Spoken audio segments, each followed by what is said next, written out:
बसाखीहरू नि त मानिसहरू खानु आउनु तल त एकदम डरमर छ त है उताबाट पनि मान्छे आएको के हँ उतापट्टिबाट पनि मान्छे आउँदैछ भक्तपट्टि तल त रहेछ नि त्यो ऊ गर्न जाने कि त्यो के अरे छर त्यो छर छ नि यहाँबाट तल तल छ जाने तल तल छ कि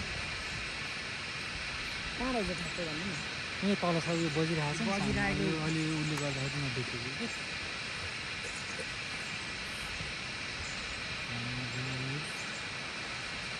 यहाँबाट एउटा खोला भएर चाहिँ हामी खेल्न पाए मजा आउँथ्यो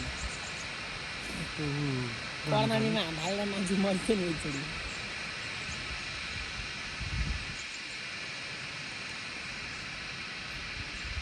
रानी झुलसाथीहरू हुन्छ तल हेर्दाखेरि त एकदम डरलाग्दो रहेछ नि जङ्गल है फस्ला है फस्ला खास होइन मजाले गरेको छ पारि पनि एक घर रहेछ नि त्यो खोइ फोटो खिचिदिन्छु तपाईँको यहाँदेखि त्यो भिडियोबाटै खिचिदिन मिल्छ यहाँदेखि त ल हेर्नु हाम्रो ठुलो जाँदै हुनुहुन्छ है ल म यहाँ फोटो नि हालिदिन्छु एक दुईवटा तपाईँ देख्न सक्नुहुन्छ ल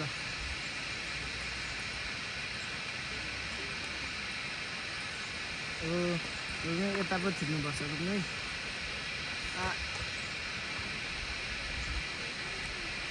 ल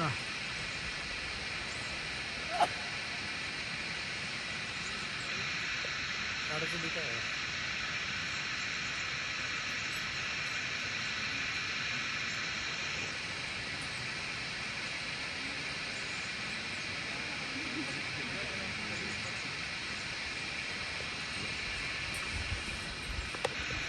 भयो ल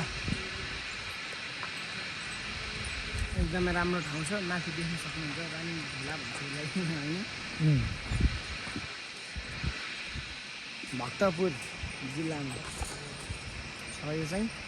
अवस्थित नुवाकोट जाने बाटोमा नुवाकोट यहाँ आउनु उता नुवाकोट हो नगरकोट जाने बाटोमा है हामी चाहिँ घुमफिर गरेर आइसक्यो यता देख्नु फर्केर घरतिर जाँदैछौँ फेरि अब घरतिर जान लागेको यसो हजुरले देख्न पनि सक्नुहुन्छ यी हामी काका भतिज ठुला भतिज गाडी हिँड्दैछौँ घरतिर अब साथीहरू अब धेरै पनि घुम्नुहुन्न बिहान बिहानै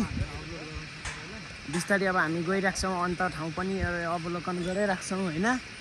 सबैले माया देखाउनु यसो फलो गरिराख्नु मुनि पनि झर्ना छ अब कुनै दिन होइन